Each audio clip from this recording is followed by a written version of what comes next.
गृहमंत्री आदरणीय अमितभाई शाह साहेबांचा उद्या नांदेडमध्ये दौरा आहे आणि ऑपरेशन सिंदूर नंतर हा पहिल्यांदाच ते नांदेड शहरामध्ये येणार आहेत।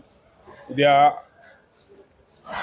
माननीय वसंतराव नाईक यांच्या पुतळ्याचं अनावरण आहे आणि 2 कार्यालयाचं उद्घाटन आमचे खासदार गोपछडे साहेब आणि आमचे शहर जिल्ह्याचे अध्यक्ष अमर राजूरकरजी या सगळ्यांच्या कार्यालयाच्या दोघांच्या उपक्रमाने आणि एक जाहीर सभा इकडे आयोजित केलेली आहे। या मोठ्या मंडपामध्ये उद्या एक भव्य अशी सभा होणार आहे।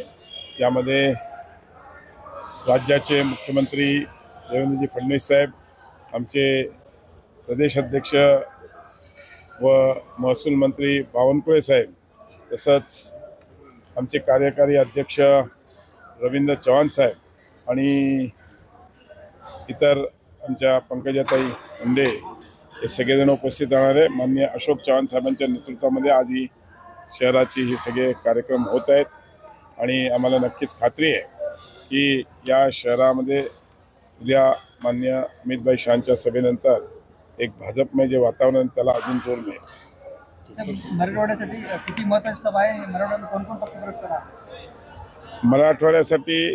मराठवाड्यात मी सांगितलं तसं पहिली सभा आहे, त्याच्यामुळे महत्त्व उद्या प्रवेश पण करणार आहे ते उद्या तुम्हाला कळेल।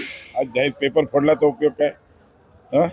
त्याच्यामुळे उद्या नक्कीच तुम्हाला कळेल आणि या सभेमुळे नक्कीच मराठवाड्यातलं वातावरण बदलणार आहे आणि 100% आज माननीय अमितभाई शाहांच्या भाषण ऐकायला, त्यांचे विचार ऐकायला अनेक लोक पूर्ण मराठवाड्यातून येणार आहेत।